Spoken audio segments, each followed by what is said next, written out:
Welcome back, everybody, to the best part of your Monday. Hosting, as always, it's your boy Connie. To my right, see, the stupid mirror thing. To my right, my boy Josh. What's going on there, brother? How we doing on this, fine Monday night?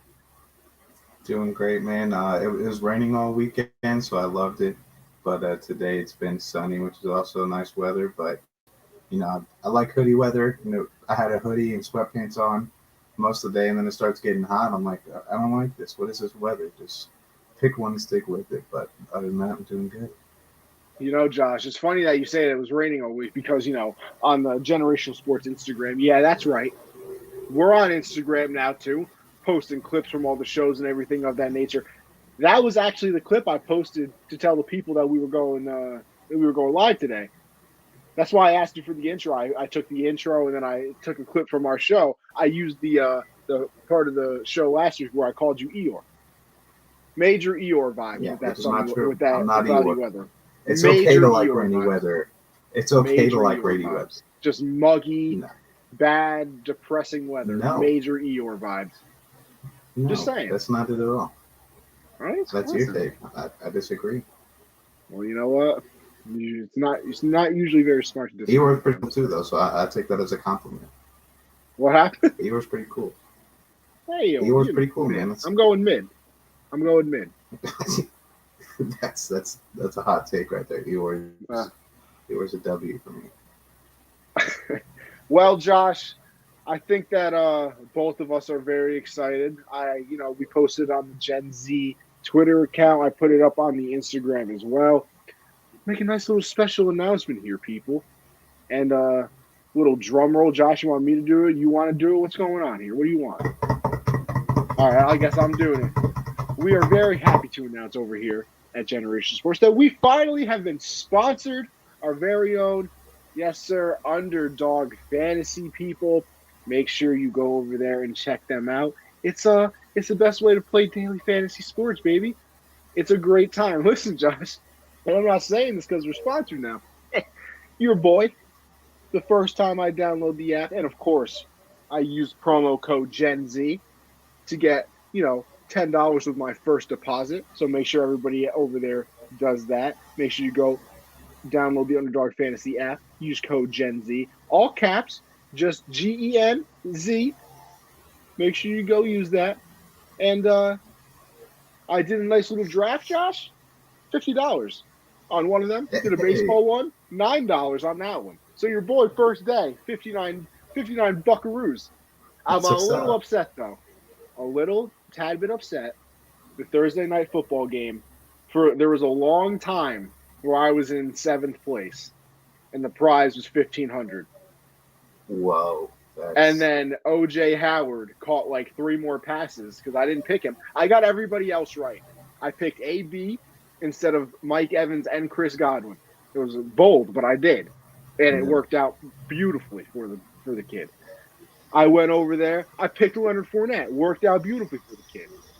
Zach Ertz worked out beautifully, and then I picked uh, Watkins, like Quez Watkins, whatever his name is.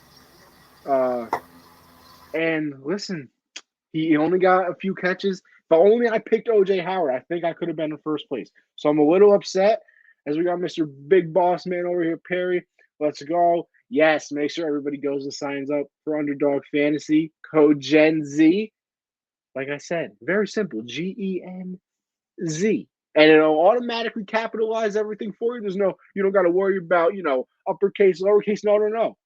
Code Gen Z. But yes, me and Josh very happy about that. Shout out Underdog for giving the kids a nice little chance. But beautiful, absolutely beautiful. Got a ton of stuff to do. Like I said, you can do the drafts, you can do pick'ems, which I'm a big fan of, very big fan.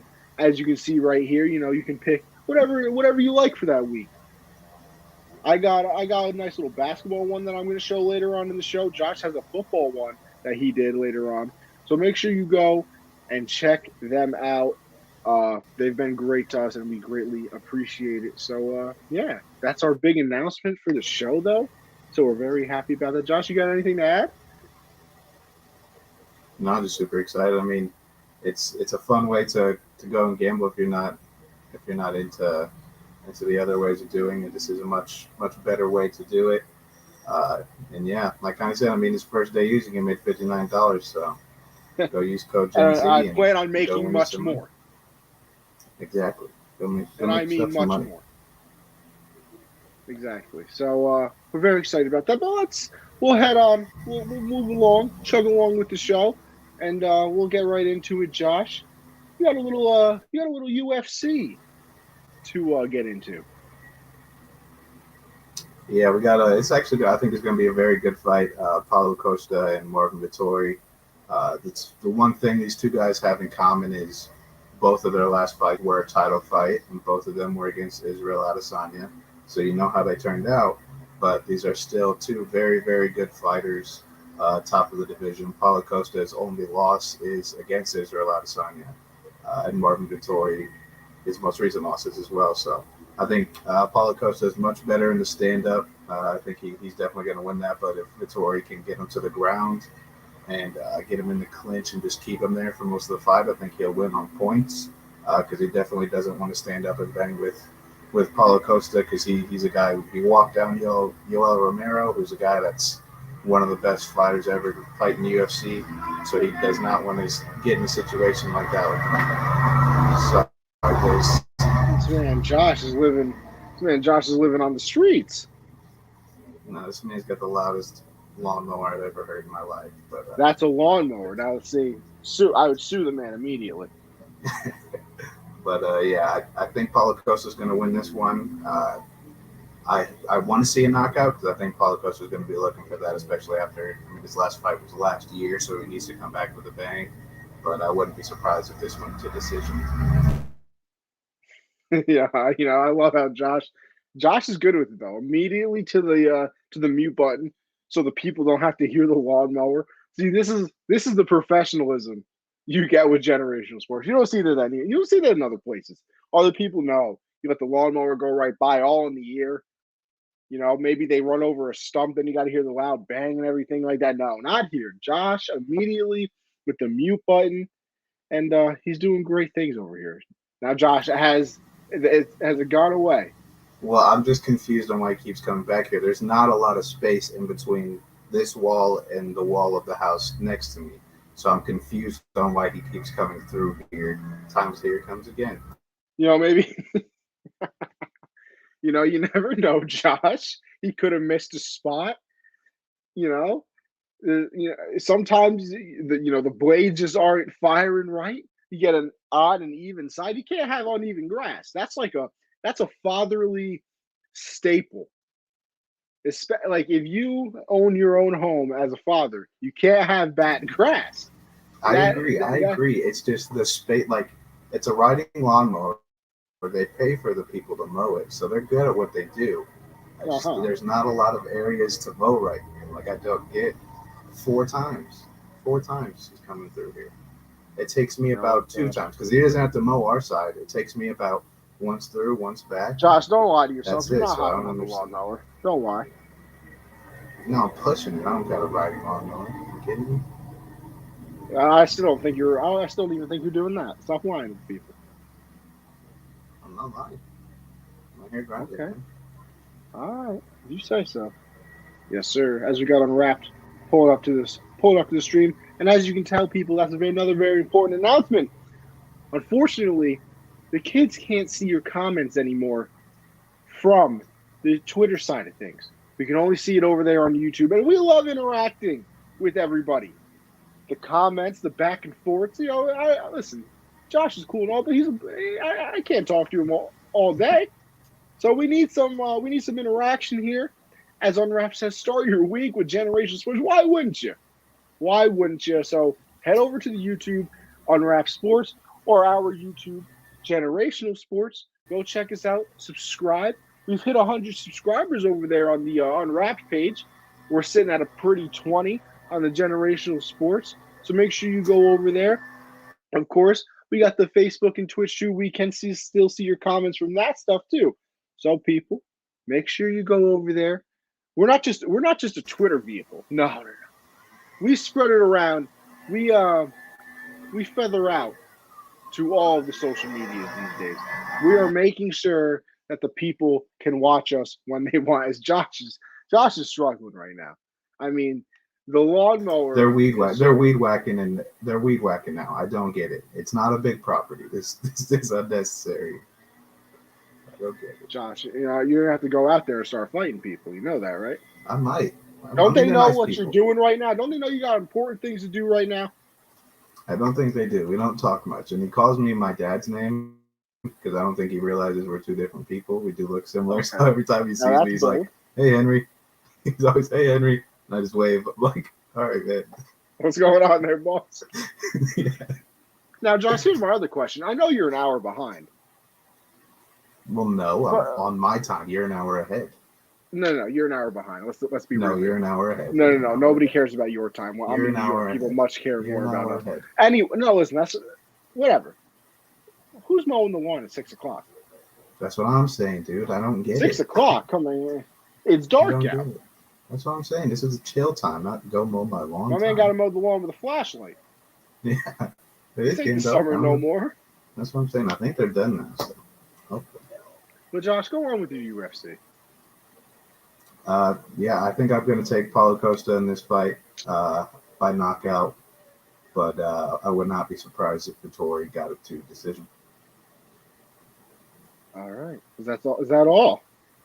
Yeah, the rest of the card isn't too great, but then, the following week, I think we have UFC 265 or 266 coming up very soon, so we'll have our predictions for that. Yes, sir. And we'll move on from the UFC then because, listen, we talk a lot of football on the show. We're going to get to it as we always do. But, Josh, the NBA season starting tomorrow? Tomorrow. Nets versus Bucks, Lakers versus Warriors. Great. And you know what? Great time to start. You know what's even better about that? Your boy, because of our new sponsor, Underdog Fantasy, where you can use code GenZ to get $10 on your first deposit. I might have participated. I participated just a tad bit, and I came up with this. This is what I have come up with, and I think it's beautiful, by the way. I really do. Let me see if I can zoom in on that for the people. I don't want anybody straining their eyes over here. So, listen, we got Giannis. Over 48.5 points, rebounds, and assists. Now, let me tell you something. When I say confident, I mean confident in that one. Giannis is good for at least 30 and 15. The man needs like 4 assists. Who's going to guard him, man? LaMarcus Aldridge, Blake Griffin? No, he's getting all the boards. We saw how that went in the playoffs. So I'm confident in that one. Kevin Durant, 2.5 threes. I mean, I feel like it's going to be a solid scoring game here. And, KD's the greatest scorer of all time.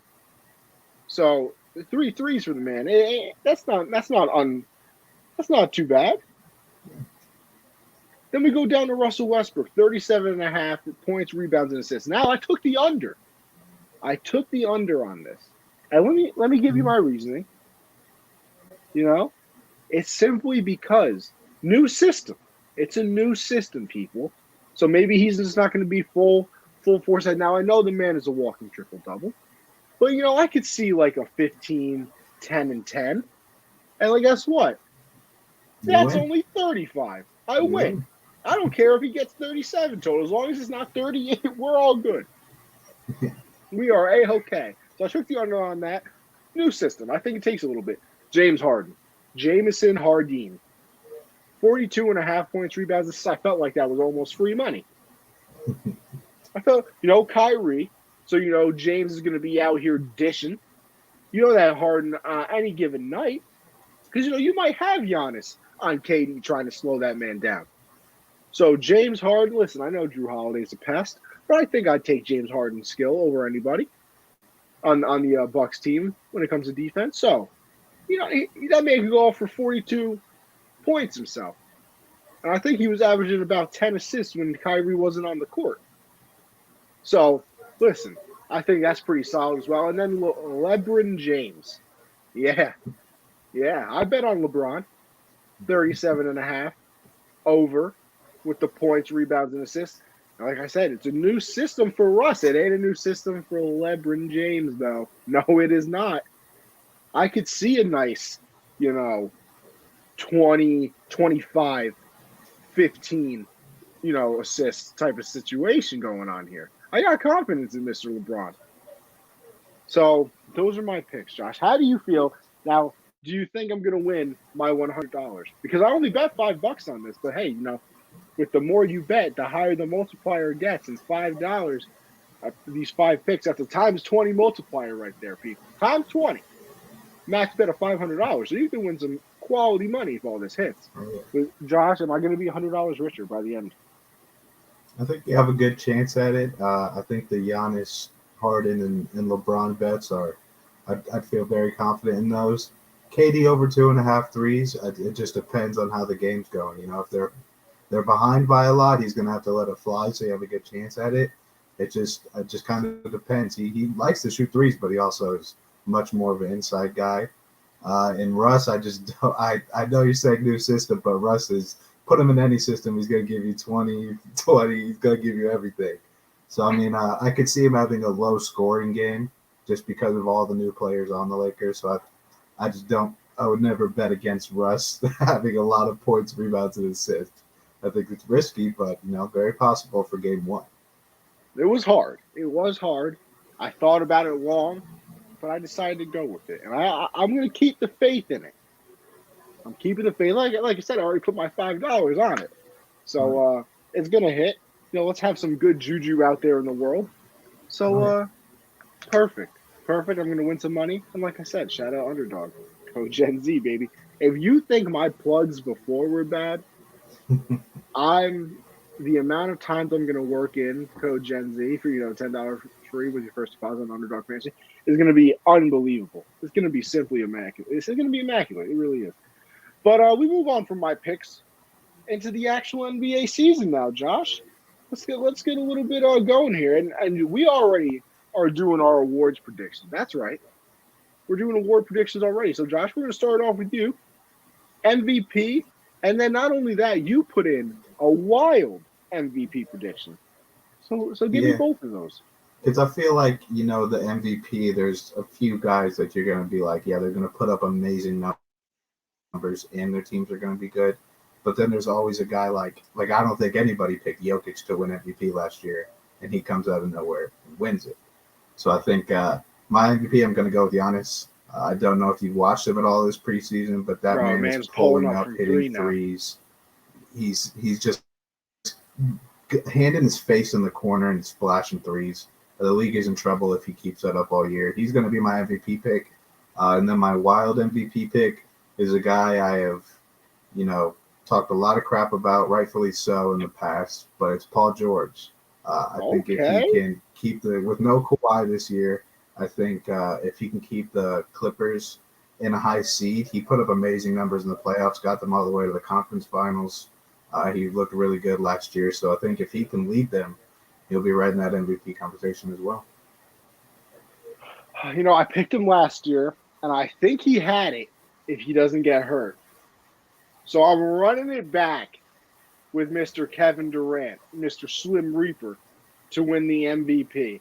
And, Josh, don't get me wrong. I think your wild MVP pick was out there a little bit. It was. I'm not going to say that it's a safe pick. I'm not going to say it was the craziest thing I ever heard, but I'm going for wild here. You know what? Because why not? And there's one player who secured the bag this offseason. And, why would you pay him the bag if you're not going to, have him be a vital part of your offense? And I think the team is going to be very good. You know what, Josh? Give me Michael Porter Jr. for my wild MVP pick. Yeah, that's right. The man MVP. I like. He's got to win most improved first. He's got to get most improved first. I bet wild as in like. All right, that is wild. I mean, you got it right. Listen, I'm here in spirit.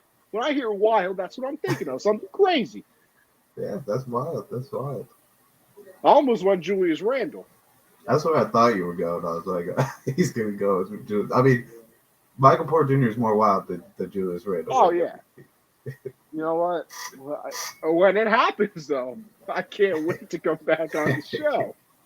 I want to see what numbers Jokic is putting up at that point because he must have fallen off if Michael Porter Jr. is Whoa. Why people got MVP. to fall off, Josh? Maybe you know that. Well, listen. Full honesty here too. It might be potentially, maybe, because I joined a fantasy basketball league with my brother and some of his friends and one of my boys, and I might have Michael Porter on the team. It's possible. Josh, you want to Possible. hear the fantasy basketball team? You interested at all?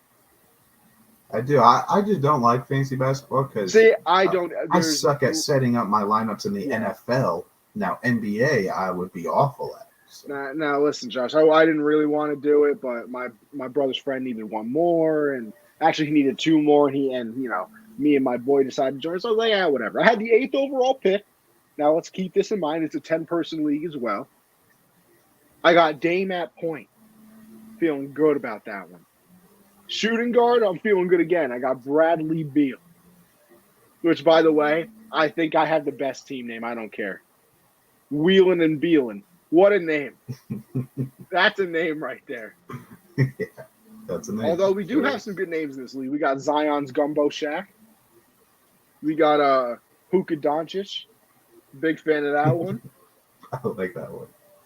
And the name of the league is actually Kyrie's Vax appointment. So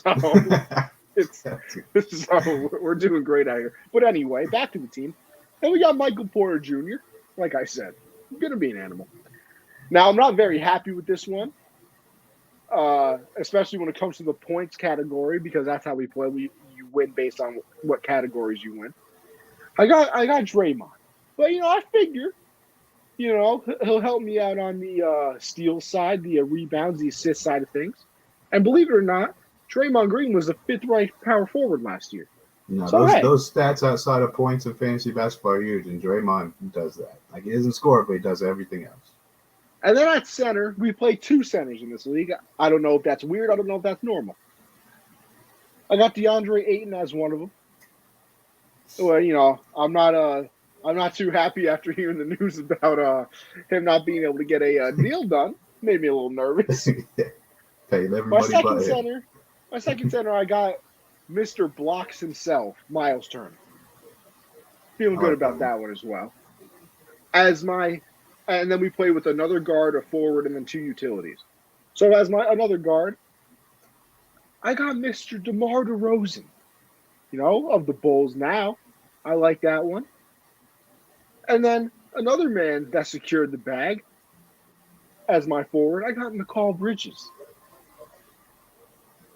Then let's go down to the utility. Spencer and Dinwiddie I took.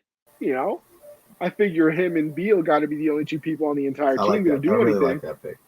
He's gonna have a huge year. I try. And listen, people, if you got anything to say about the fantasy team, make sure you head over to the YouTube, like I said, Generational Sports, and let me know how you feel about the team. I'm curious. And then my other utility, I took Dennis Schroeder. Not bad. And then maybe a nice bounce back year on the Celtics. Maybe he just wasn't having too much fun on the Lakers. I wouldn't either. And then the bench, I got Miles Bridges. I got Jordan Clarkson. I got Aaron Gordon. And finally, Killian Hayes. How do we feel, Josh, as an overall? I think there's 1 to 10 some on potential. The team. Some potential. Especially when Michael Porter wins MVP. I think right now it's probably like a 5.5. But I think the upside of what Killian Hayes, Miles Bridges, and Spencer Dinwiddie, what they could possibly, what I think they're going to do this year, I'd put it around like an 8.6 off what I think they can do. But where they're at right now, it's going to be a tough season. A tough season. That's that. You're just a bad guy. Bad guy. You asked me what I thought, and I told you what I thought. You know what? You don't like it, so I'm a bad guy. You're supposed to be nice. Like you're so nice to me. I'm probably one of the nicest guys that I know, honestly. I disagree. One of the best guys around. Whatever. I'll whatever. Fine. Rookie of the year, Josh. Who's your rookie of the year? I really like what I saw from Josh Giddey for our Oklahoma City Thunder this year, but I don't think I don't think. No, I'm telling you, I shit all over him after the draft and after we Oh, took him. yes, you did. But he looked very, very good this preseason.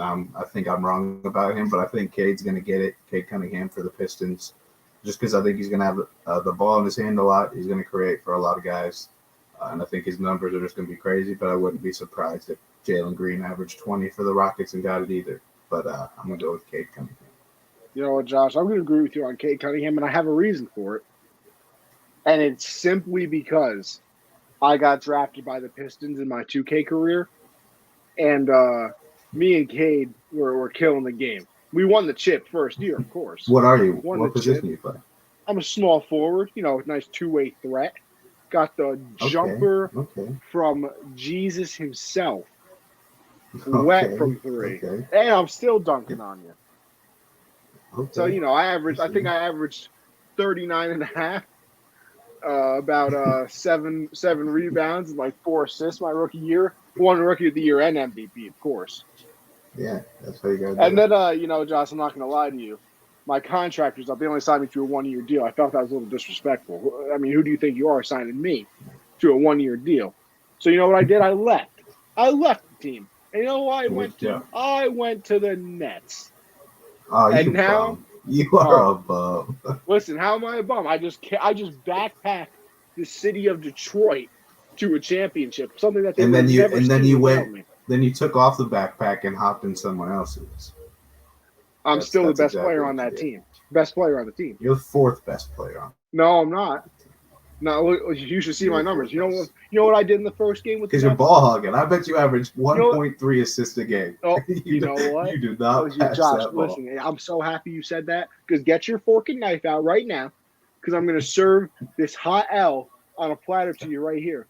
First game with the Nets, I broke the NBA record with assists, 32. So how about you take that one? So just so your averages look good, and the rest of the season you don't have to pass it. It was the first game of the season, there, guy. And I said, you know now what? You're just not going to pass. I said, let me get the teammate chemistry up. I want to make sure that the teammates love me like I love them. So I went over and I said, you know what, KD, why don't you score some? I said, Kyrie, I can't even believe you're even on the court, first of all, but hey, why don't you score a little bit? I said, Mr. James Harden with that. Yo, listen, James, I'm a big beard guy. I wish I could have a beard. But we're getting to a point where it's a little too much. I need James to trim it down a little bit. It's kind of – no, but here's the thing. It's like over his mouth now. Like I'm a little like yeah. Like it engulfs his mouth. So I wonder. I bet he hates eating sometimes, because like there's no way the man can eat a pasta dish. No, his beard is just covered in the sauce. I'm telling you right now, pasta is not available for Mr. James Harden. It can't be. No. So wings. We think about him eating wings. That's but you see, here's the thing: is he a well? First of all, it depends. Is he a chicken nugget guy? Because first of all, I feel like he's probably a bone-in. I feel like he's probably a bone-in guy. Josh, you a big bone-in guy? Yeah, definitely. But I don't mind, going to B-dubs and getting bonus. But no, see, I hate how people hate on people for that. Like, not everyone wants to work to eat their chicken. No. Like, you should never, ever buy a boneless wing. But if people like it, leave them alone. No, I don't care. I've never lost more respect from a person when they say that they eat boneless wings. Never. Hey, man, some people prefer it. Yeah, well, guess what? I would prefer if they don't contact me anymore. But anyway, let's move on. You did Rookie of the Year. Most improved player, Josh. I think OG Anunoby is going to have a breakout year for the Raptors. I think. You know what? I'm a little upset because I don't have a Wingstop near me. I don't either. I have to travel 45 minutes for beat-ups, man. It sucks. 45 minutes? Josh, where do you live, bro? In a town with no food places, man. We got like 5 Chinese places and like 5 Mexican places, but God forbid a Now, Julian, I got a very important question for you. Are the lemon pepper as amazing as I hear? I've heard that they're fantastic. So Julian, I need a review here, and unless you've never had them, what's your go-to wing, Josh? Are you a flavor guy, or you just give me a mild? No, man, I don't like hot food. I can't do it. I'm just, give me honey Oh, barbecue and I'm fine. I can't do it. oh, My see, stomach does not like I've it. once again My lost stomach respect for does you. not like it. And first of all, you get buffalo wings. No, you get barbecue wings. Animal. Um, Overrated, but but really good. Okay. I don't think I've ever had lemon pepper on anything. The minute I hear lemon, I'm out. I'm not a big lemon guy. Can't say that. But who was your rookie of the year, or not rookie of the year? Jesus, most improved player, Josh. I missed it. I'm not gonna lie to you. I'm going with OG Anunoby. I think Kyle Lowry leaving is going to open up a lot of shots for him. I think he's going to take a huge step this year. He looked good in the preseason. But I also think Kevin Porter Jr. already has. The Porter Juniors, I think, are going to be fighting for it. Michael Porter Jr. and Kevin Porter Jr. Maybe. I could see that. Everyone's hyping him up right now, but I need to see even the regular season when games matter. But he has played really well. So, there's a lot of players in this conversation for this year, but I think the Porter Juniors and Michael Porter Jr. and Kevin Porter Jr. are going to be leading the race a lot because Kevin Porter Jr. is going to be the point guard and main scorer for the Rockets, and Michael Porter Jr. looked amazing in the playoffs last year, and he's going to be good this year with no Jamal Murray. Yeah, he's he's going to gonna get win a the lot MVP of this year. shots. But not MVP. Definitely not happening. That's the wildest take I've ever heard in my life. But You literally wrote wild take, and then I meant this man it had to be chose realistic, PG. though. This like man chose realistic. PG. How is that? I guarantee PG's in the top 10. Has to be something. Top 10 MVP race, dude. Last year, Derrick Rose might have been in the top 10. He's gonna be. I'm talking like Listen, they if have you a finish in chance the top to 10, win it. that's not a wild take. I'm just saying. He has to have a chance to win it. Who said he doesn't have have a chance? to win it. You, Michael Josh? Porter has zero chance. I do, because if anyone on the Nuggets wins it, it's Jokic maybe I again. don't There's value zero that chance he very wins much. it. Bad guy. There's Listen, zero Josh. chance he wins it. I meant wild, like he's not gonna be in the favorite to win it. When Michael Porter Jr. finishes in the top 5 at least, I'm coming back on this show and raising some hell. Just saying. It's not gonna be, but okay. And when he does I'll raise hell as well, because apparently it's no, you shouldn't even be allowed to, because you've doubted it from the beginning. You're crazy, man. You're crazy. Bad guy Josh, typical. Anyway, my most improved player. I almost went with the Knicks the first time, and the second time I'm going to. Mr. RJ Barrett. Most improved player. He took a nice little step last year. I don't think he was anything crazy last year, but he played pretty well. I think this is the year. Thibodeau's going to have this man playing good. He got Kemba there to take a little bit of the attention away from him again. Everybody's going to be focused on Julius Randle. No. The main problem is going to be, how do you stop RJ Barrett by the end of the year? Josh, book it. Put your money on it. Sell your house and go to – what did you say? I will not do that. No money on RJ for me this year. You know what? Look, you guys, do you see what I have to deal with here, ladies and gentlemen? Here you go. Man, Josh just doubting everything I say. This man can hate on every take I have, and I don't say nothing. Josh, but I slightly disagree with him a little bit. And I've never even hated on one of your takes. In fact, I've always rooted for your takes. Always rooted. No, you don't. I think this is just fake. Bad guy Josh. My finals prediction. My finals prediction. I think the Bucks are going to win the East again. I think that's going to happen. I think the Kyrie drama is going to not let the Nets be out as well as they have been. And I think the Bucks got better this offseason. They added Grayson Allen, who just got $20 million, and they added Rodney Hood. So I think they're going to go back, and I think the Lakers win the West. I think they're stacked right now. They're deeper than they were. Their championship year. So I'm taking the Bucks and the old man Lakers. Well, first of all, let me get a hashtag bad guy Josh in the comments. Anyway, I'm sticking with the Nets. I think even without Kyrie, they have a very good chance to go to the finals. But I think Kyrie will get everything figured out eventually anyway, and he'll come back. And if not, maybe a nice little Kyrie trade. There's some people out there that aren't very happy in their current situations. He said he's going to retire if he gets traded. That would be a dumb move to go and try and get Kyrie. Well, guess what? Oh, okay. Golden State, I would imagine. Very possible. Listen, you're sleeping on him, but Klay Thompson's back, people. You realize that, right? So I'm sticking, but like I said, going back to the Nets, maybe a little Kyrie trade. There's a few people that aren't very happy in their current situations. You got John Wall, maybe a nice little John Wall trade. Maybe you want to go out and get Mr. I can't shoot, Ben Simmons. I think he would be all right on the Nets because it's not like they have a big man. No, he'd be perfect. That's his best fit. It would be on the Nets. So you could go get him. Honestly, Kyrie and Embiid would be kind of fun too. Let's just make the trade happen. Listen, that's the only trade I want to happen if it happens. Listen, Silver, we're trying to help the league here, guy. Just force trade it, like you're playing 2K. Like we're playing 2K. I'm just gonna force trade. You know what I mean? And I don't know who from the West I really think, because I have no faith in the 65-year-old AARP retirement home 401k Lakers. But man, who do I want to go with? I don't feel like really saying the Clippers. It's hard out here. It's a tough life. Well, let me check the standings from last year. Who's gonna be good? You know what? I'm not gonna say. I'm gonna go with Joe.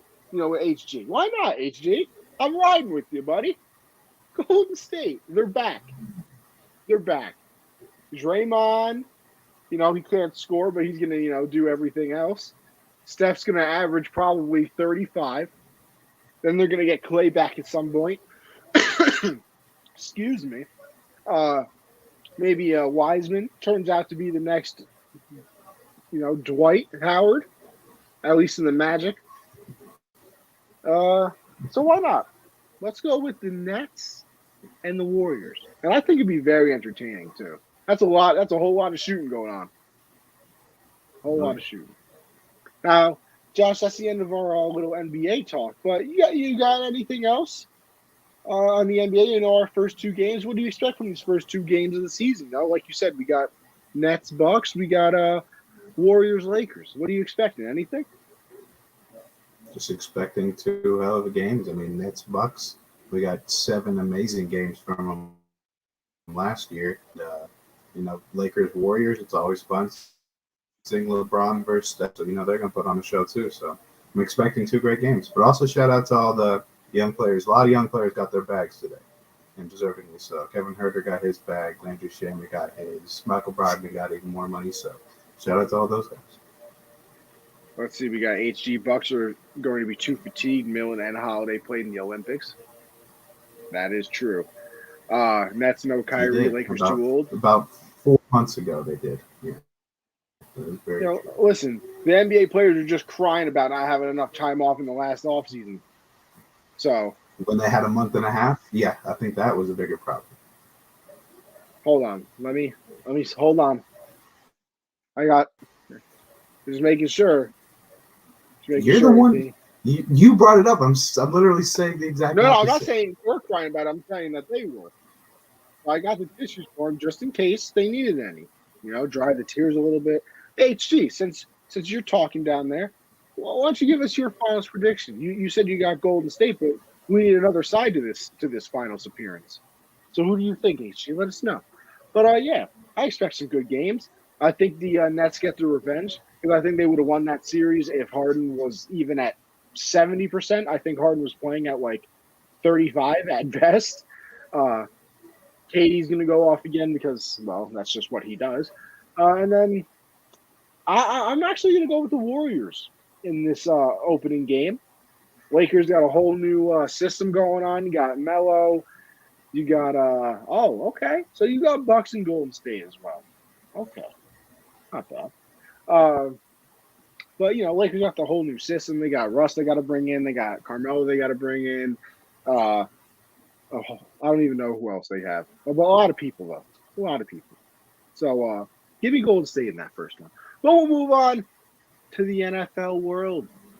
And we'll do a nice little week 6 recap as we usually do. We're going to start it off with my boys. The Patriots fall to the Cowgirls in week 6. It was absolutely a wild game. I'll start off, just on the Pat side of things, then we can get into the other questions, involving that. Uh, I, it, it's so annoying. Like, I hate losing. First of all, I think the Patriots are 0-4 at home now, which I've never even. They're 2-4 overall. Their 2 wins have been on the road. Like, that doesn't even make sense if you're a Patriot fan for more than 4 years. They were always very good at home. And I feel like that's kind of the situation with it. It's always like the clutch moments. The defense plays fine throughout the game. They had the I believe, did they have an interception? I think they did. Yeah, Dak did throw an interception. An interception. They made Dak fumble at the goal line, so they're playing well, keeping the game close. I think the Patriots had a lead going into halftime, I believe, actually. And then it's just when they need stops, they can't get them. The whole second half, it seemed like they couldn't get a stop. Obviously, in overtime, they couldn't get that stop to get the Patriots the ball back. I mean, that was a pretty bad offensive possession out of the Patriots in overtime. Was definitely disappointed in that one. In fact, I would have thought about it, probably would have done it. I would have went for it on 4th down, I think. Mm-hmm. I agree. In that situation, because like I said, I just didn't think that the Patriots defense was really going to stop them. They hadn't stopped them the entire second half. So I don't know why you think that they were going to do it again. Seattle, Kansas City, Pats are teams you can bet on at home in recent memory. And Green Bay, yeah. That usually was the way it went, and it's kind of weird because Seattle, especially without Russ, you can't. KC, not this year. Patriots, obviously not 0-4 at home, and Green Bay, yeah, you probably still can, although I will continue to say this. I don't care what anybody says. Green Bay is the worst 5-1 team I've ever seen in my life. Like, they're good. Like, they're all right. They're all right. No. They're not bad, but they're still the worst 5-1 team I've seen. Like, they're not very special to me. Like, they're very beatable. It's Aaron Rodgers. Like, they're good because Aaron Rodgers. That's why they're back-to-back conference championships. Back-to-back, first losers. Anyway, yeah, Mac played very good in this game. I think you're kind of seeing the growth from him. He had the 2 touchdowns.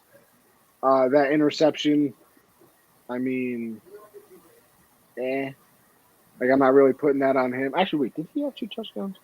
I don't know. I get all mixed up. It's been a long day. Me and Josh are out here texting back and forth, making graphics and things, which you're going to see coming up later. Beautiful, beautiful job, if we say so ourselves. Let's see if I can pull up the stats from this game.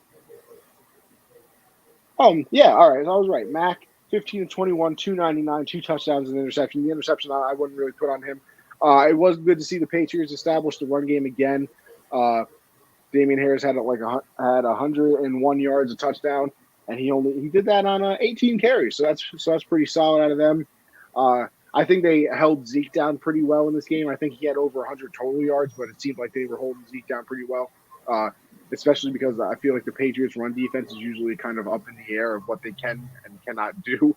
It seems like, but it just goes back to the talent you have on the team. And if you look at the overall roster, the Patriots are just not more talented than a lot of people in this league.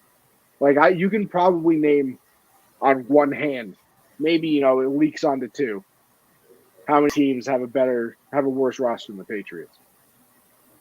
Like the defense is pretty solid, but I still don't think they have anybody great on that defense. I would say the best player on the defense is probably McCourty, maybe. J.C. Jackson might have taken that over, but it's just a talent thing now. You have to have talent to win in the NFL, and I mean, you look at the team. Nelson Aguilar drops a pass in overtime that would have made it a first down. First of all, they also missed that face mask call in overtime. Typical, going for the Cowboys. No surprise here. Just saying. But I'm not even mad about it anyway. I mean, why would you be mad about it? You're only a fan of the team. Uh, you look at Nelson Aguilar, not really anything special. You look at Gino Smith, that's looking like a waste of a contract right now, let me tell you. Hunter Henry only had 20 yards in this game. He had a good game last week, but this one he did basically nothing. He caught that touchdown, but that was his only basic play of the game. You look at what they brought over. Jalen Mills is absolutely terrible, like absolutely awful. I felt like every time there was a stop they need to get, they would just, oh look, Jalen Mills is here, so I'm gonna just throw it over to him. Obviously, he gave up the touchdown in overtime to Lamb, who is a very good wide receiver, by the way. CeeDee Lamb is very, very good. Patriots probably could have had him, but we don't talk about that either. And then it's just like that. There's just not much talent around. I'm happy that we get Gilmore back next week, obviously. Oh, wait a minute. He's not on the team anymore. That's kind of awkward. You could definitely use him now, couldn't you? But, God forbid. But yeah, I don't know. The talent's just really not there. They have some work to do. What happened?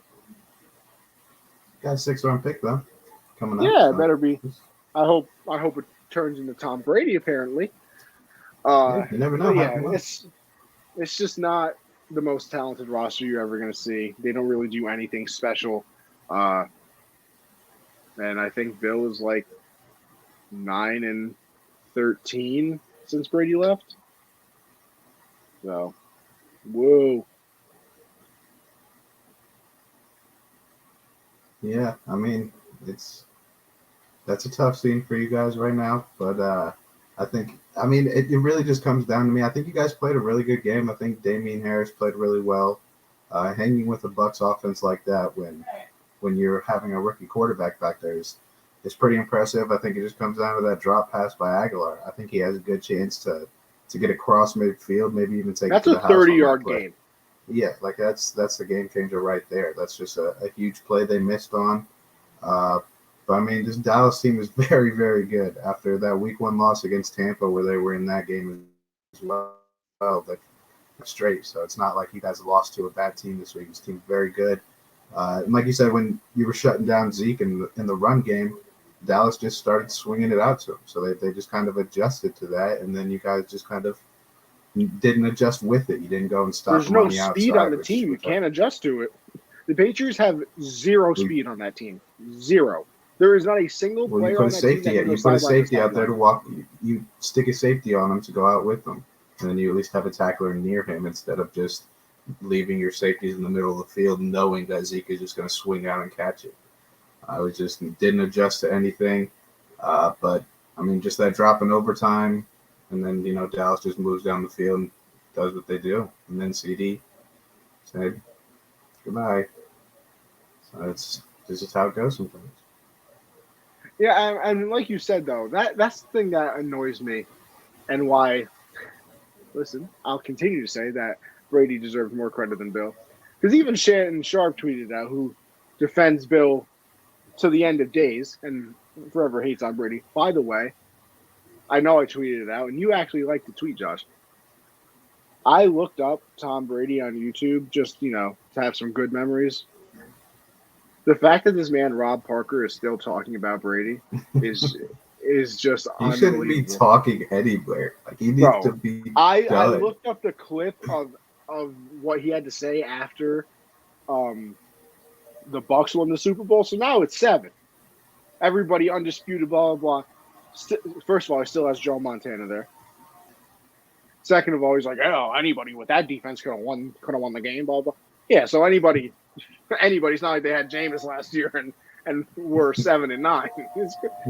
Like, how does Rob Parker have a job? And me and you were just doing this. Just why?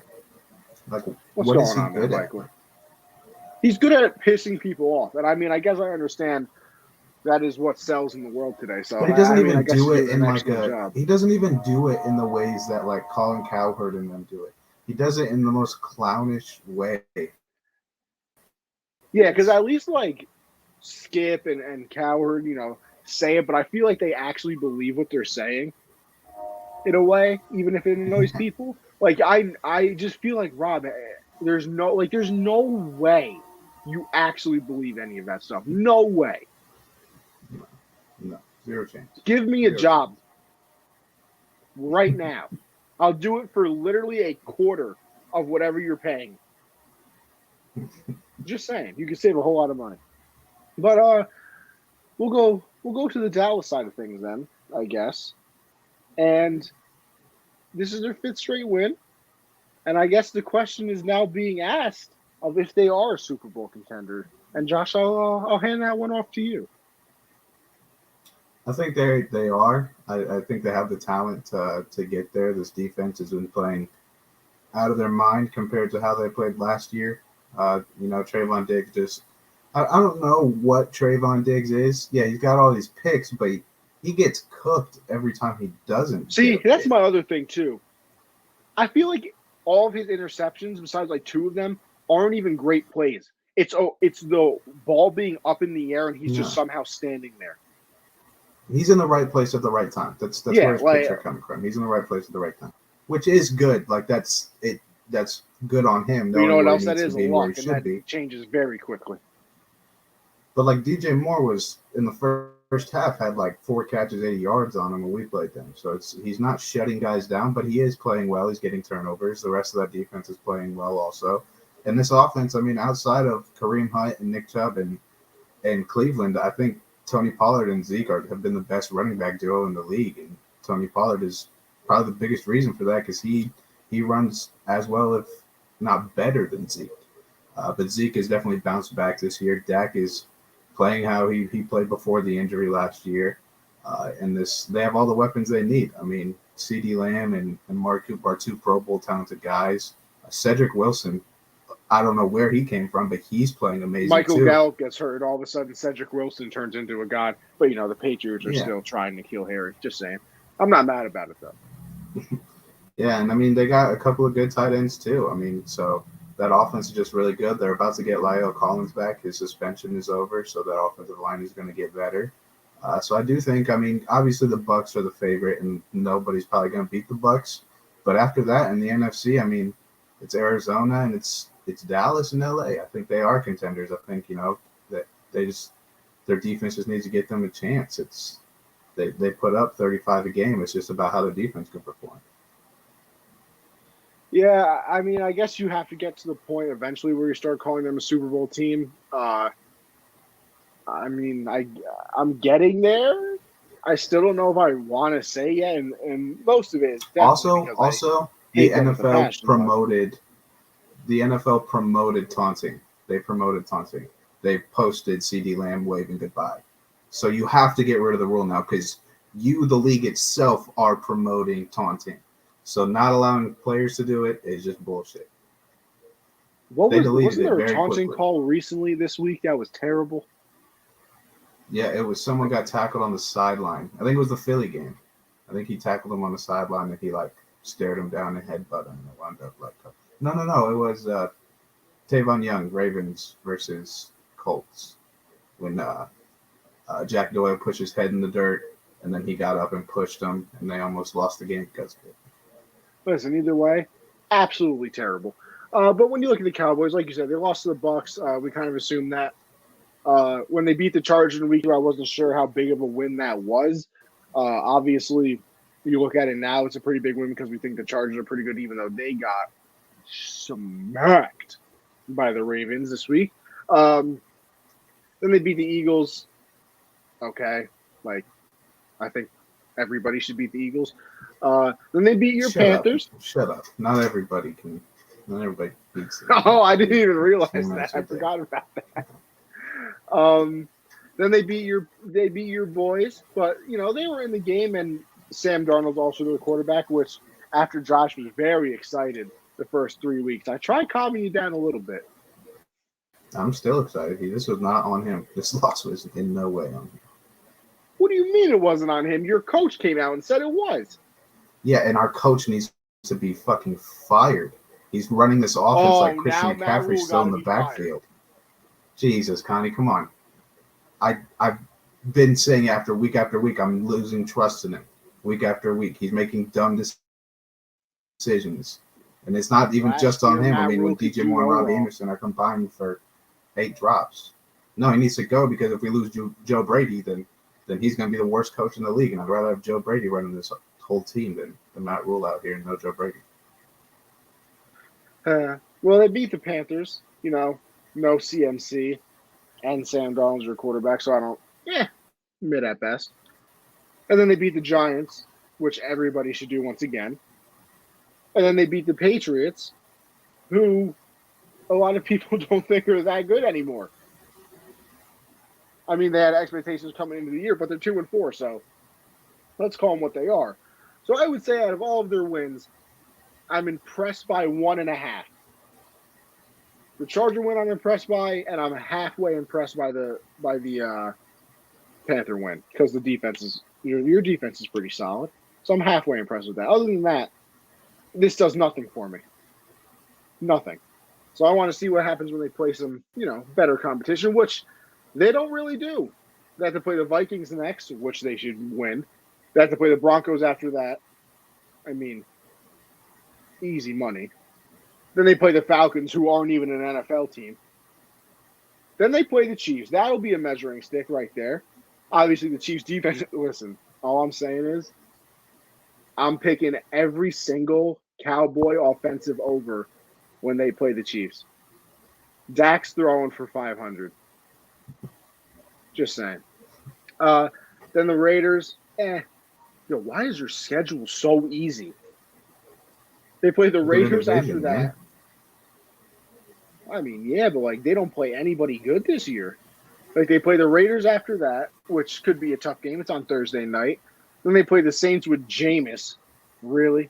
Barely even a football player. Then they get to play Washington. Bad. The Giants again. Bad. Washington again. We just said bad.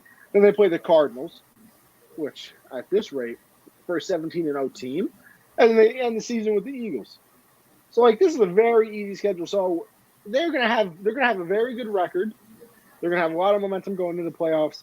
But when you get to the playoffs, it's a different story. So I'm a little intrigued.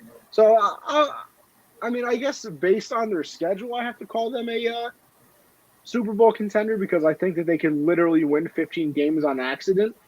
Because the only other loss I really see them having actually no, I'll go 14-3 because I think they'll lose to the Chiefs and the Cardinals. But they should literally. I genuinely think they should win every other game. And I don't think it's really Cowboys fair are that great. I think it's because the people they're playing aren't terrible. I don't think that's fair to do that because on the Bills, how we know how good the Bills are. They lose to the Steelers and beat Houston, Washington, and these crappy teams. The only good teams they beat is really the Chiefs. Yeah, that's one win. I mean, so you're giving Dallas 1.5. Buffalo's probably around there too because they beat Houston, they lost to Pittsburgh, and they beat Washington. Yeah, doesn't that game seem like it was in the Twilight Zone? Yeah, because it's not real. That wasn't the Bills. That wasn't week one just didn't happen. There were some weird things that happened in week one. Yeah. Isn't that the same week Green Bay got blown out? Yeah, by Jameis. But I don't think really looking at the schedule and strength of schedule, obviously it benefits them if they have an easy schedule. But I think the way they've played has been really good. Yeah, you're right. Don't get me wrong. And like I said at the beginning of this is definitely more of my hatred for the Cowboys than anything. But I don't know. It's just difficult. I feel you just tell, and this is probably a very simple statement. You can tell when a team is good when they beat good teams. You can't really tell if a team is good when they're playing terrible teams. And I don't know. Nothing's been too impressive yet, but like I said, they'll probably be a Super Bowl contender. They're obviously making the playoffs because they have more wins than the entire NFC East combined. So, easy for them. But we'll move on from there to your boys, Josh. And they took another L, 3 straight after starting the season 3-0. And just your thoughts on the game. Do they continue building around CMC? He's now been placed on IR, going to miss another 3 weeks, which I don't understand because wasn't he practicing? Like, how do you go from practicing to the IR? So I'm a little confused here, especially because I'm very upset that what am I upset about? Oh, here's my fantasy. Sorry, I got all confuzzled. I got all confuzzled because I accidentally opened a new tab. So, do I think any teams are good this year? Of course I He do. doesn't. He doesn't. The Rams are good. He does not think anyone's good. No one can be good anymore. Not by county standards. Listen, the Rams are good. We know the Bucks are good.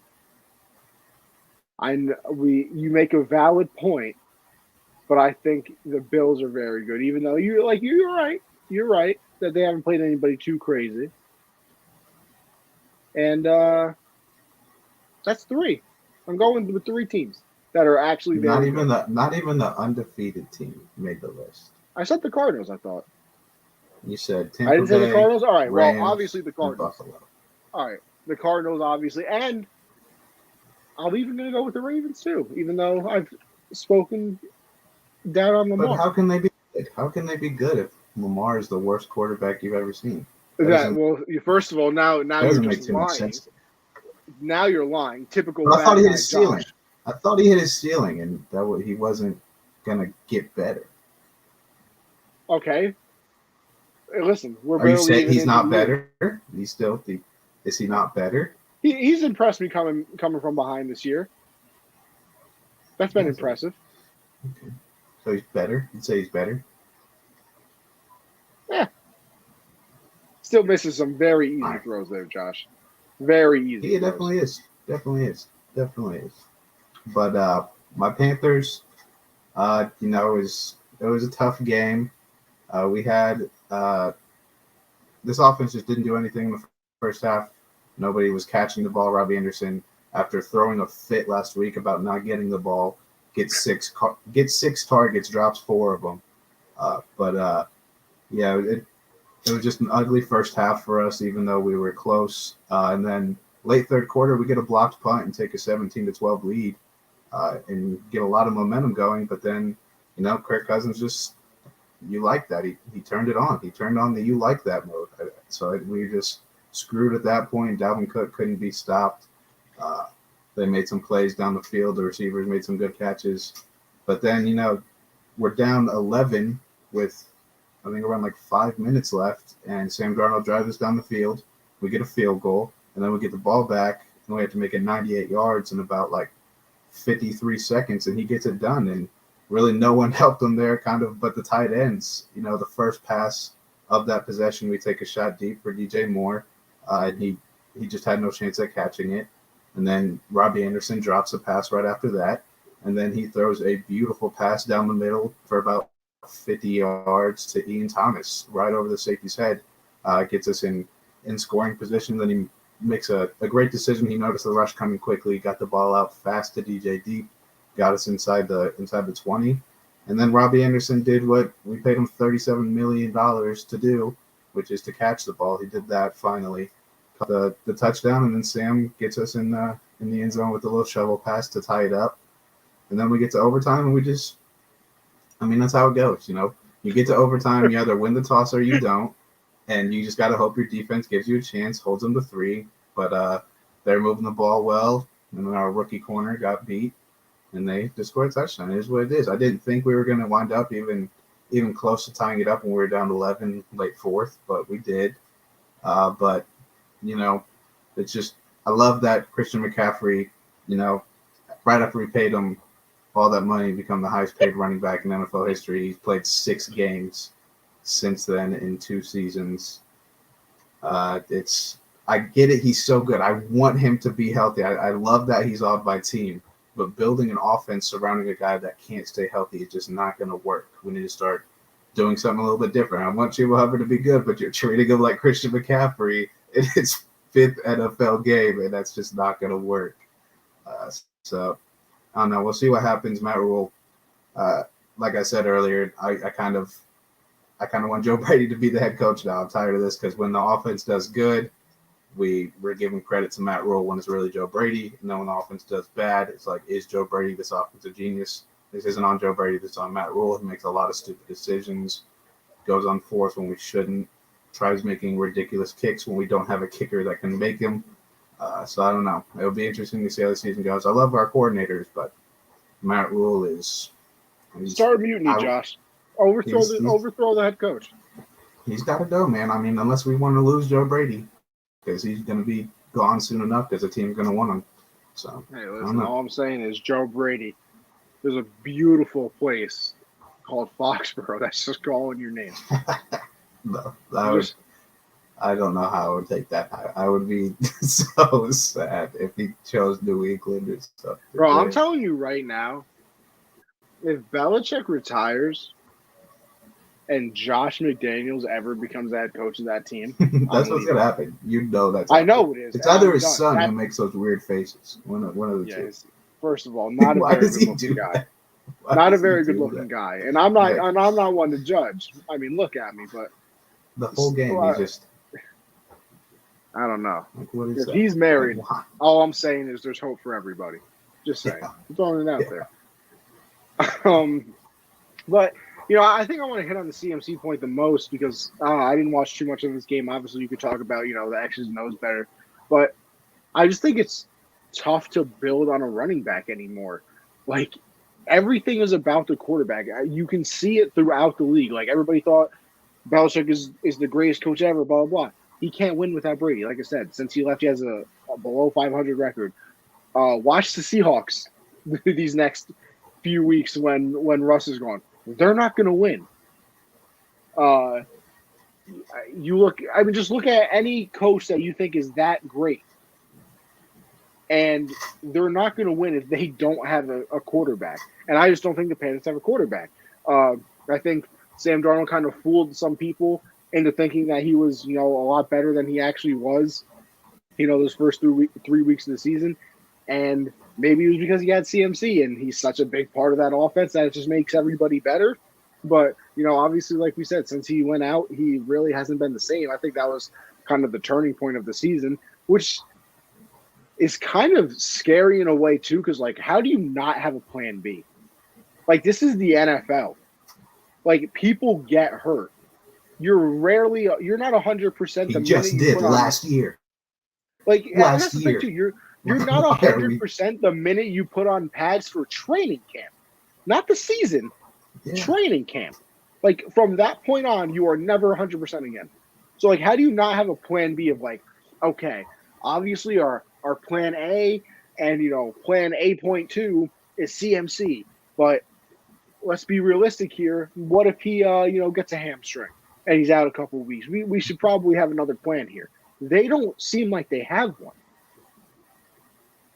So that's I feel like Sam that's hasn't startling. The crazy thing is, like in the red zone with CMC, even like that's where we saw Sam Darnold become the league leader in touchdown rushes. He was running the ball. That hasn't happened anything. Now he's just standing in the pocket. We're not moving him around at all, which was what was work. It's like our whole game plan got worse when CMC went out, and in areas where it shouldn't have been affected. Like it doesn't make too much sense. I don't know. Yeah, and then you posed a question too. Listen, I know that the Vikings have looked all right recently. Can the Vikings make a deep playoff run? No, that's a big old 0. I'm giving it 0 chance. I think they're as good as Kirk is. He's played decent this year at times. That's what, Josh. I'm gonna stop you right there. That might be the best point you've made on this show's history. 60 episodes in might be your best point. It's true. When he's playing good, they're very good. They have the weapons, obviously. That offense is stacked. And that defense has played better. That front seven is getting better, too. But they're going to go as far as Kirk can take them. That's just how it's going to be. And unfortunately, he's not as consistent as they need him to be. I think it's possible, though. I think it's very possible if he heats up towards the end of the season and they're in the playoff spot. Yeah. Anything's possible, word to Kevin Garnett. But we'll move on from there and just, other Week 6 topics. Chargers, like I said earlier in the show, got blown out by the Ravens. So where are the Ravens ranked now? I think everybody still has the Bills, number 1. Do you slide the Ravens right into that number 2 slot now? Uh, I think they're right there. I still, I mean, the Chiefs are still good. I know that defense sucks, but I still Mahomes, Tyreek Hill, and Travis Kelsey. It's still tough to bet against them. And the defense looked honestly, although they still suck. I'm not going to say they're good or look better. They looked good Sunday, but I don't think they'll ever look like that again. But Yeah, by the way, actually, I think I put Taylor Heineke in the respect train last week. I've never hated a player more in my entire life. So I'm taking him out of there. I'm taking him right back out. I well, I'm was going to go ahead and put him back in. I'm going to go ahead and put him no, no, back no, in. no, no, no. Yeah. Josh. I needed 267 passing yards out of him for $300. Man got like 180. How do you even do that against the Chiefs, bro? How? I told you they played good They played good this week. They looked good. Daniel Sorensen didn't make Yeah, you Tyrann want to know Matthew why they go. looked good? What the Want to know fuck? why they looked good? Because they played the Redskins, or the football team, I should say.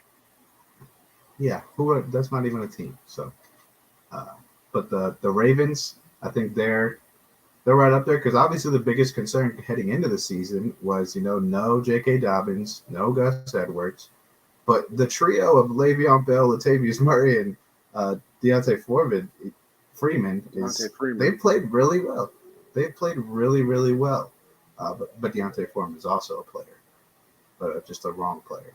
But they played really really well. These running backs, obviously, Connie thinks Lamar hit his ceiling. I completely disagree. His passing is still not like as good as you want your NFL quarterback to be, but he looks really really good this year throwing the ball. And that defense, we know that they have a lot of players over there. It's just about staying healthy. But I think I pick obviously the Bills. I think are number one, and then I'd go like 2A, 2B, Chiefs, Ravens. Yeah, this is gonna sound weird and it's gonna sound haterish out of me, and I really don't care because I feed off of hate, feed off of it. But in a weird way, um, I still think I leave the Chargers at 2, and I understand that they just got destroyed by the Ravens, and I would put the Ravens at 3. I really would. I'm low key all out on the Chiefs. I'm out. Like that defense is way too bad to win a Super Bowl. Like way too bad. So I'm, Yeah. I'm kind of out on the Chiefs, but I still put them forward because I respect their offense too much. But my reasoning for that, and for the Chargers still being 2 and the Ravens at 3, is I still think that the Chargers are a better team than the Ravens. I just think that matchup is the worst possible thing because the Chargers' run defense, as you could tell in the game, is not very good. And what do the Ravens love to do? They love to run the ball. So that matchup is terrible. You know what I mean, Josh? Like I still feel like they're the better I team agree. overall, but like the Yeah. matchup, like if they played each other in the playoffs, I'd probably pick the Ravens. But I think if the Chargers played anybody else besides the Bills, I would pick them. Right, because I see what you're saying. Like the Ravens' best thing that to do is they run the ball, and the Chargers' biggest weakness is their run defense. Like that's where they struggle the most. So I agree with that 100%. But I also think this game, I think the coaching staff really gave the Chargers no chance. I mean, No going shot forward on fourth down in your own at their territory own three 20. times, At their own yeah, 20. they were giving them a red zone opportunity. And it wasn't like it was 4th and 1. It was like 4th and 6. Like they needed a decent play to get that first down. So I don't even blame the Chargers too much for this loss. Obviously, they didn't get it done when they needed to, and it looks like a blowout, but I don't think it was as bad. I mean, Lamar threw 2 picks too, so it's not like that defense didn't make plays either. But I don't know. I think this Ravens run game is just huge, and there's not too many teams in the AFC with great run defenses that are going to be at the level of the Ravens. See, and that's the other thing too. And I said this on the hard count last week. I still think the Ravens are way too Lamar centric, where I Mm-hmm. understand that he's talented and he can run probably better than anybody in the league. His passing has gotten better, but you cannot have where last week he was 505 yards of the total 520 yards of the offense. That doesn't last because now, I mean, I know it's a lot easier to do, or a lot easier to say than do. But I would literally, my only game plan, if I ever play the Ravens now, is to make sure Lamar doesn't do anything. And like I said, very, very easy to say, very hard to do. But like, if you can attempt to do that, I would put two spies on him, put one on each side of the line, because I mean that's how centric they are around him. Like that's But I think literally they're the only also thing so that matters to comfortable. them. I think they're also so comfortable doing that because Lamar almost never gets hit. Like he's so good at getting down, getting Yeah, out of bounds, and sliding. He almost never gets hit. So I think they're way more comfortable doing that. But I agree 100%. It's not very smart because take a couple hits like that, and he's shaking up your offensive screw. Like you have nothing it's not else. sustainable. No, yeah, And especially for the long run. Like Lamar is not having a 15-year career at this yeah. rate. Like I know he doesn't get hit a lot, like you just said, but you don't have 15-year careers where you're 505, yards of your team's 520 total yards of offense. Like that, it's just not the best thing ever for a quarterback, to say the least. Um, Seahawks lose to Pittsburgh in overtime. I think that this is a very simple question. Are their playoff hopes gone without Russ, Josh? Unfortunately, yeah. I think if they had a better record when Russ got injured, I'd say maybe if Gino can steal a few games and Russ can win out, then maybe they have a shot at the playoffs. But 2-3 heading into this game, now 2-4. Uh, I just don't see it happening. I don't think Gino's going to be able to get them enough wins to where Russ comes. Because I think they're saying like week 9 he might return. I think the They're earliest he in can come back is week 10. So then, I mean, he'd have to really win out, and if they need like 5 wins by then for the win out to even really matter, and in their division going up against, because who have they played already? They've lost. They beat San Francisco once, and they lost to the Rams once already. So they still got to play Arizona twice, and both of them one more time. So that's just a very tough schedule ahead of you. So I don't think it's going to happen. I hope it does because I love seeing Russ in the playoffs, but I don't think Gino's going to be able to get it. And no Chris Carson either. That's going to be super tough too. Even though Alex Collins ran like a I was going madman to last say, year. Alex Collins, man's coming out here trying to get a job. Yeah. Yeah, I think it's pretty over with. The division is just too good. I think the NFC as a whole is just pretty good. I don't think Gino's going to win them too many games. So unfortunately, I don't think it's going to be too many. I don't think we're going to see Russ in the playoffs this year. And I'll save it for the winners and losers segment, but them not having a first round pick this year, all I'll say is tough. Blitz boy. That's tough. Speaking of the NFC West, Zach Ertz got traded to Arizona.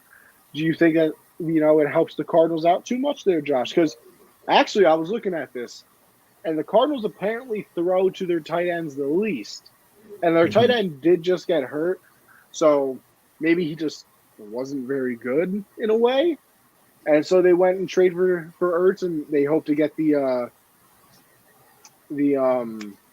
tight ends more involved. Obviously, having Ertz now, so I do actually think it helps them. Ertz is most. I feel like people forget how good Ertz was in Philly Oh because yeah. his last 2 years haven't been spectacular, but he still has the NFL record for most catches by a tight end. So this Yeah. this man was a problem. Went to a few Pro Bowls, so it's I definitely think it helps him out. It's just another weapon that they added to the offense. I mean, now you're looking at AJ Green, Rondell Moore, Christian Kirk, Kyler. I mean, I didn't even mention D Hop. So it's Cardinals are looking pretty good. At least we were going to get a good pick. Oh wait, yeah, no first rounder for you, HG. But Josh, what do you think of that trade? Yeah, I think it's a very good pickup.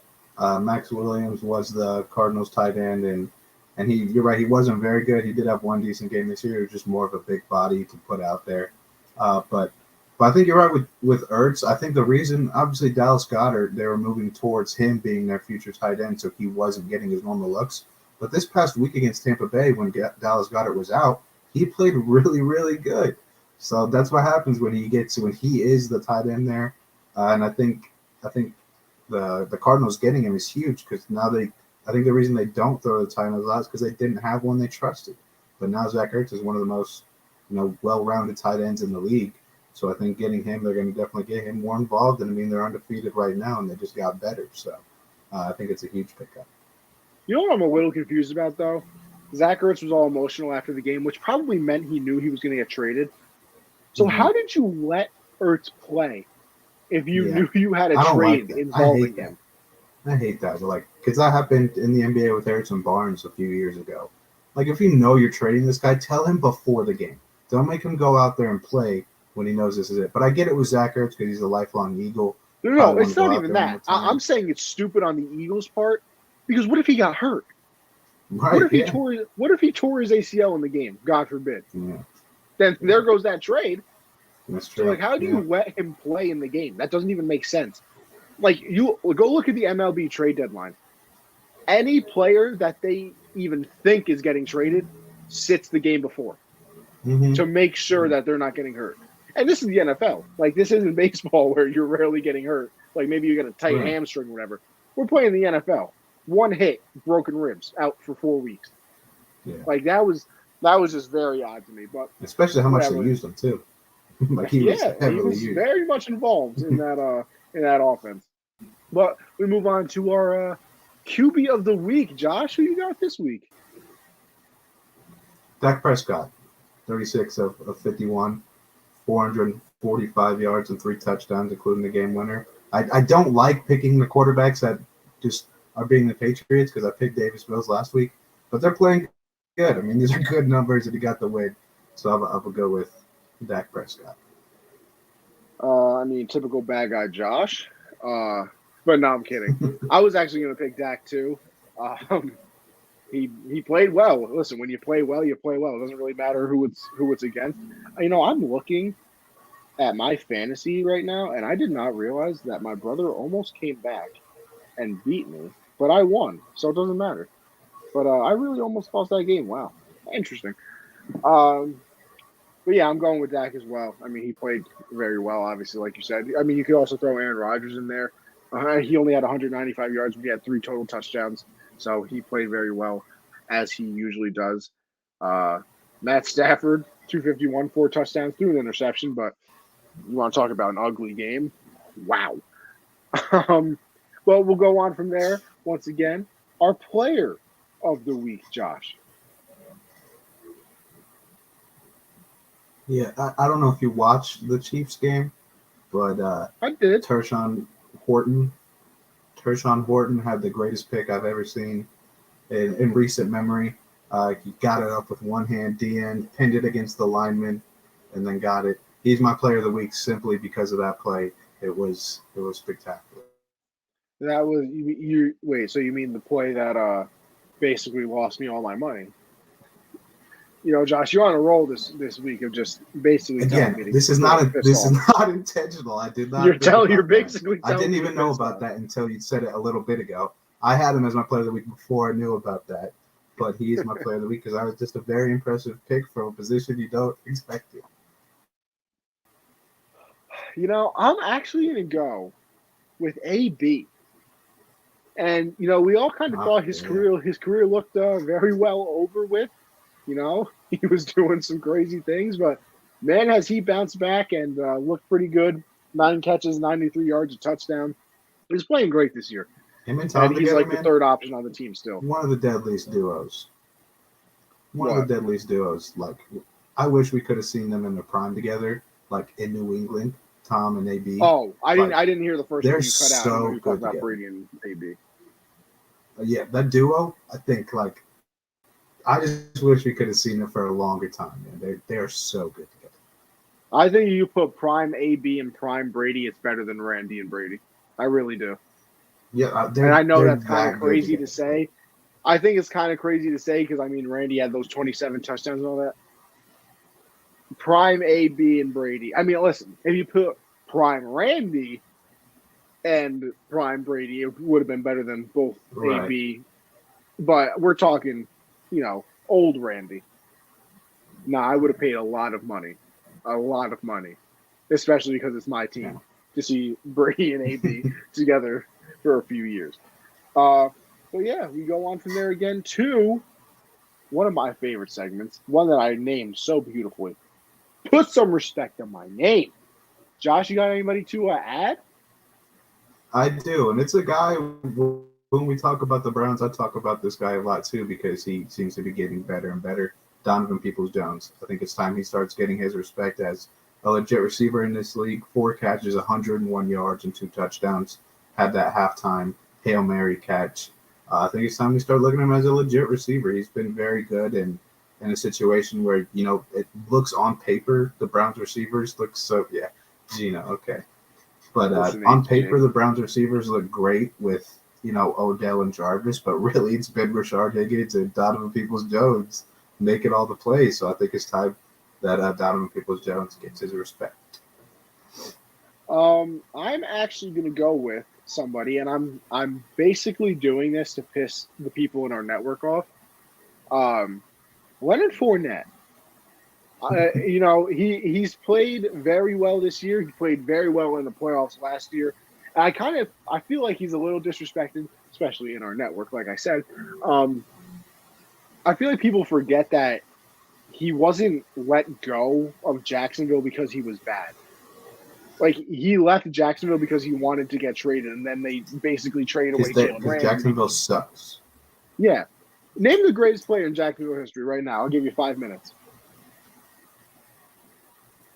David Garrard. Like I don't even know who that is. He's a quarterback. I'm being serious. He's probably one of the best players. If I'm naming the best player in their history, I think it would be Ramsey, and he was there for what, like 4 No, years? Maurice Jones-Drew is their best player. Yeah, you're probably right. Blake Bortles. Yeah, we all know he's how up that, there. how that He's turns up out. there. You know what the sad part is? You're actually right. He is up there, which is despicable. So yeah, I'm going with Lenny. Super Bowl. I am going with Lenny, and then of course we have another one of my favorite. Josh, you didn't even add. Listen, look at us slacking. We didn't even have this in the Google Doc. Together we pray. If we got to add anybody to this list, these are the players that are in some rough situations that need an extra thought or two on those Sunday, Thursdays, and Mondays. You got anybody here, Josh? Oh, and Lions fantastic. I don't think we add anyone this week. Every week I'm considering adding Sam Darnold, but then I don't know, because the offensive line sucks, but also he kind of has played subpar since week 3, and these other guys, it's completely not on them. So I don't think we add him. I think we just, say our prayers for Zach Wilson, Justin Fields, and the Detroit Lions fans. I think Daniel Jones too. We added Daniel Jones. Yes, there's no reason he should have been playing this week. He was not right. You know what, HG? I honestly can't disagree with you with the Seahawks' future. I know it's kind of crazy to say because you still have Russ, but you know what? Here, perfect timing, honestly, because I want to get into it. Winners and losers. We'll start with the winners because we always do, and Josh, I'll let you go first because I still got to think of some because they literally just blanked in my head. Yeah, I'll start with, the biggest winner overall, I think, over the past couple weeks, Urban Meyer. Not only did his debacle get overshadowed by John Gruden, but he got his first win this week. So I think he is a huge winner. Zach Ertz, you go from a situation in Philly to an undefeated team in Arizona. I'm going to college football real quick. Oklahoma, I think this was a big week for them because they switched from Spencer Rattler to Caleb Williams, and Iowa lost. So they're back in the top 4 in playoff contention. Huge for them. And then Raiders interim head coach, Rich Bisaccia. That's okay. Got to win. Got to win this week. It's not often that interim head coaches come in and go out and get a win, but they did it. So he's a winner. Those are mine. My first winner. I'm gonna. I guess I'll kind of agree with you because I'll go with the Jacksonville organization because Trevor Lawrence gets his first win, Urban Meyer gets his, and they finally break that losing streak that they were on, which was 20 games. I mean, of course, they had to go to a neutral site to do it, so they couldn't even do it in front of their own home fans. Which, Different country, man. They had to get out the country to get away. Like, they couldn't even and the worst part is too, they played the Dolphins. So like people that are actually fans of the Jags probably could have went to that game because it's still in the same state. Yeah. But no, they had to go out in London. So even when they win, they're still kind of losers. Number 2, Jamar Chase. Man's disgusting. 4 catches, 93 yards. And did you see this man turn into an absolute monster with those blocks for Joe Mixon? Yeah, he threw them into the ground.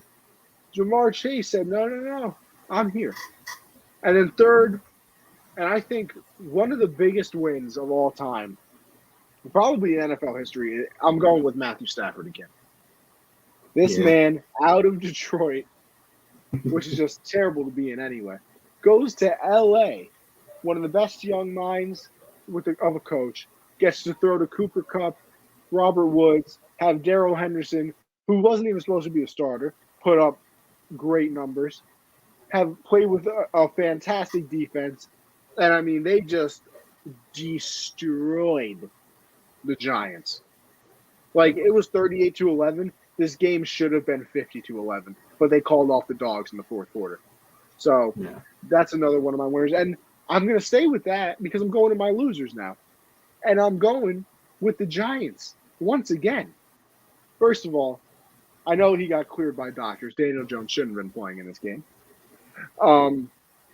Joe Judge, you're kind of getting into the corny situation now, buddy. Like, I know that you want to be the hard ass, blah, blah, blah. You know, you came from the Belichick tree.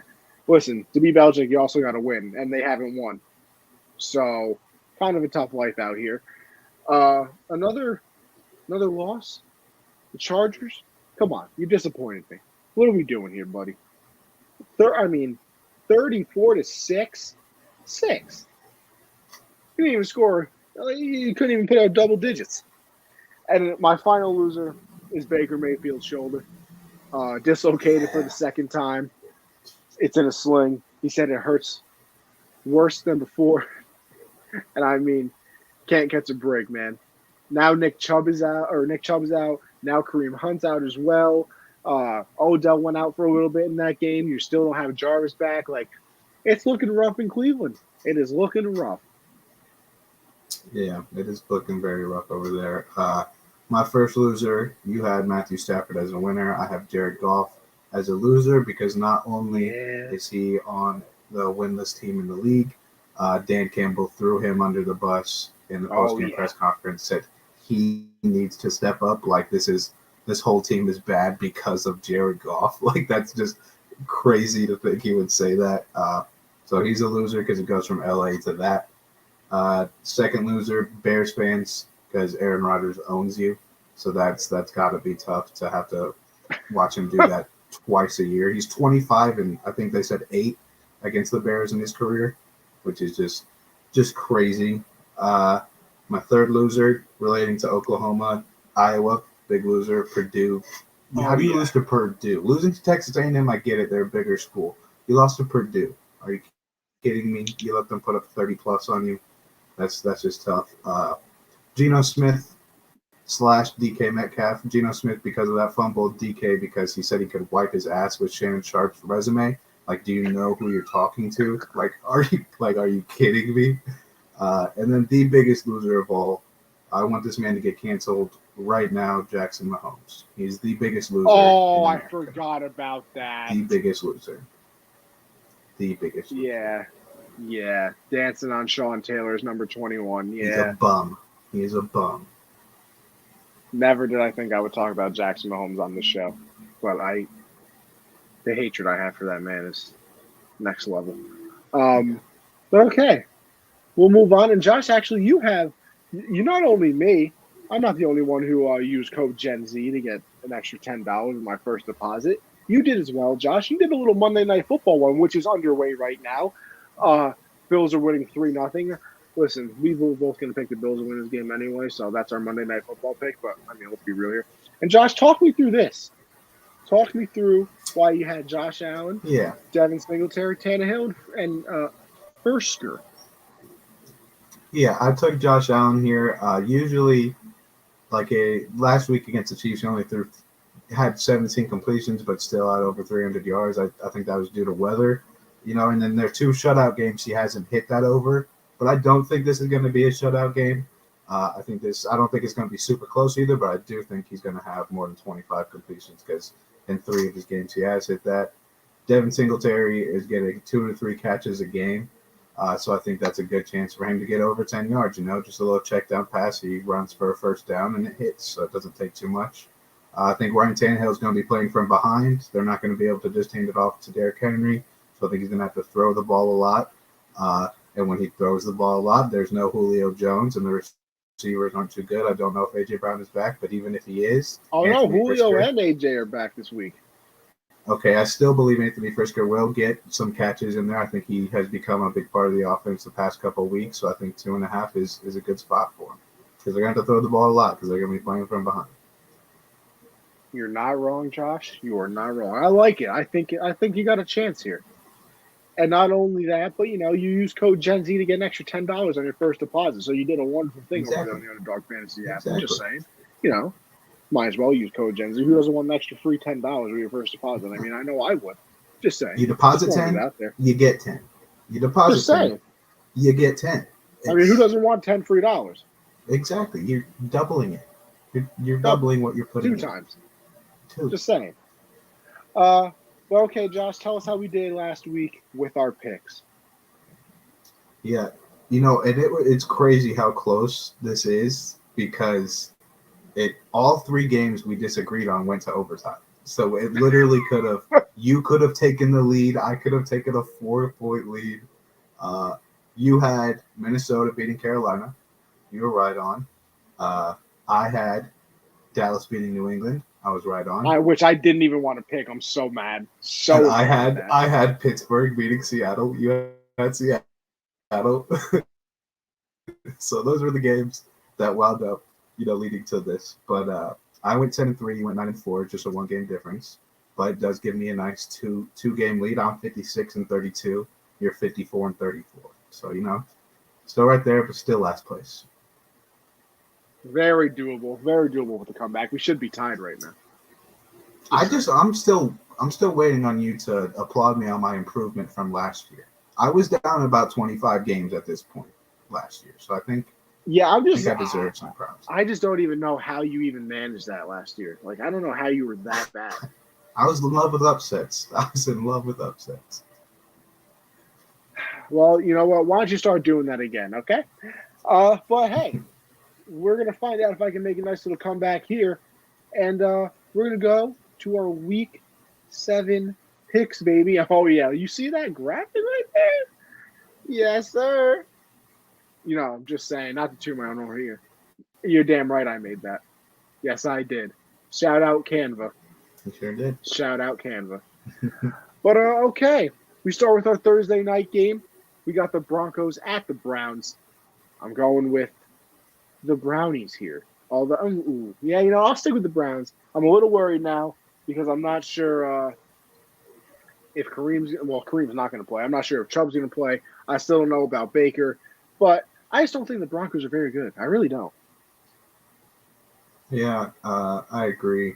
I'm going to take the Browns too. I don't love it just because of the injuries, like you were saying, but I'll go with the Browns too. All right, next up, we have the Jets and the Patriots. Listen, this is an easy win for the Pats. I know we've been down bad, but I'm definitely going with the Pats. Yeah, I think they need this win to get a little bit of confidence. So I definitely think they go in there and handle business. Next up, we have the football team at Green Bay. Another simple one for me. I'm going with Green Bay. I don't know what happened to Washington's defense. Yeah, that defense is awful. And I also saw on Twitter today a bunch of people telling me that Cam Curl is better than Jeremy Chin, which is just not true. It's not true at all. I get it. You're a fan of the team, but it's just not true. And Aaron Rodgers is going to make it so that everyone knows that. So going with the Packers. Then we have Kansas City at the Titans. I'm going with the Chiefs in this one as well. Titans, mid at best. Yeah, Derrick Henry might break the single game rushing record, but they're only going to have like 2 touchdowns. So I'm going to go with the Chiefs as well. We got the Falcons at the Dolphins. Not a very fun game to watch, but I'm going to go with the Dolphins this one. Falcons defense is very bad. I know they're coming off the bye, so that gives them a little extra time to prepare, but I just don't have the faith in the Falcons defense, even though I don't really have faith in Tua either. But still, going with the Dolphins. Yeah, I disagree with you. If the Dolphins were using Myles Gaskin, I might pick the Dolphins, but I'm going with the Falcons. Then we got your boys, the Carolina Panthers, traveling to New York, taking on the Giants. Josh, I'm going with your boys. I just think the Giants are terrible at football. If we lose this game, Matt Rule needs to be fired on the spot.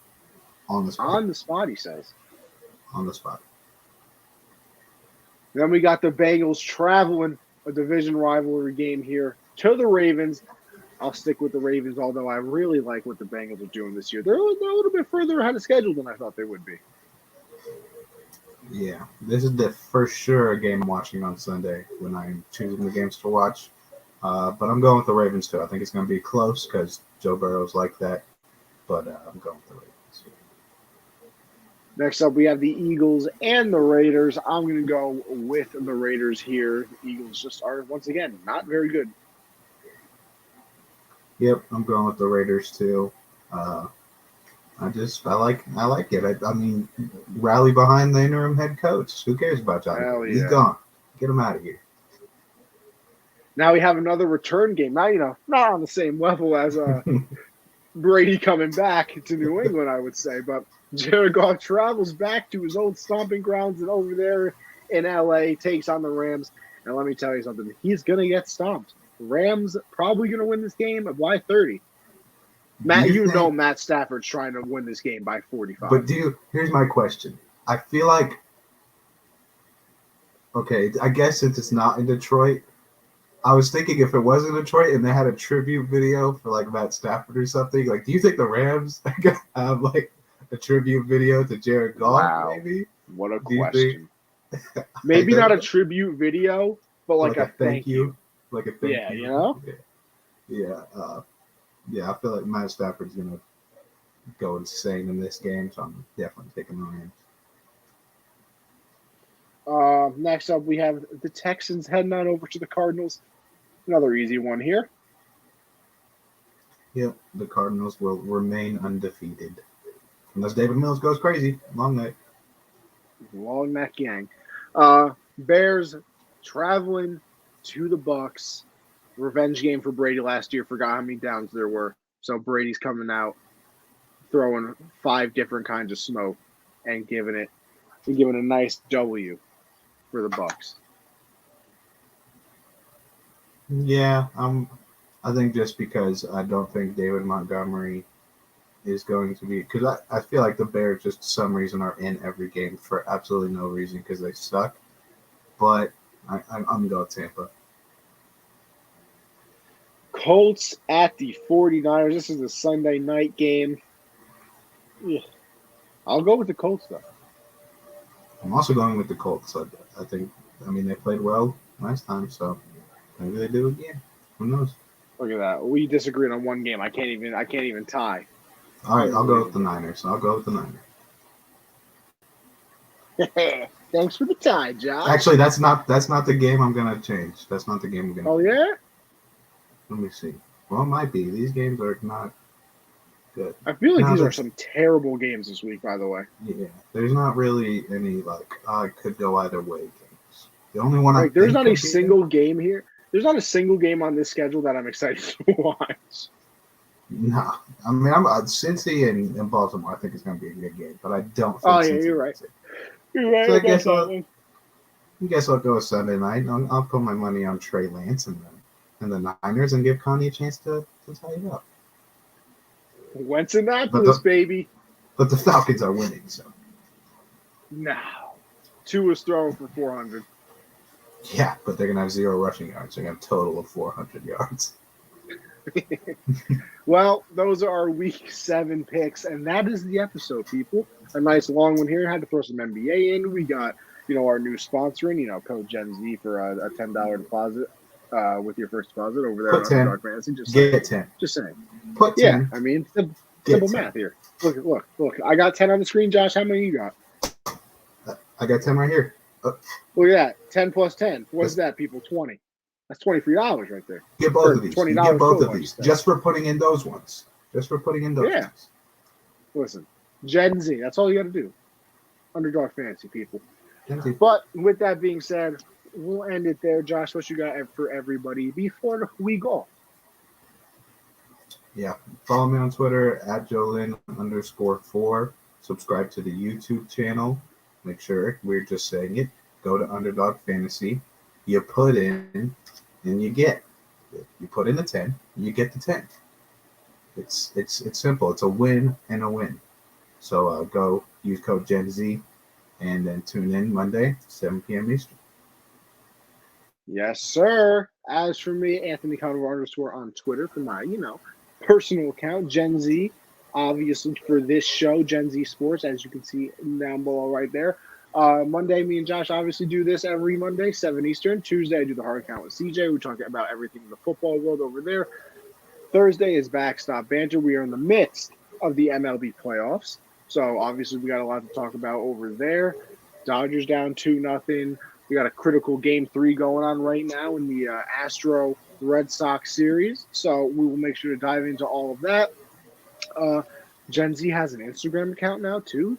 Generational Sports. It's the same thing as the Twitter page. So make sure you go and check that out as well. And then, like Josh said, Gen Z on Underdog Fantasy, $10 free, people. I mean, why not? Who doesn't want $10 free? Just saying.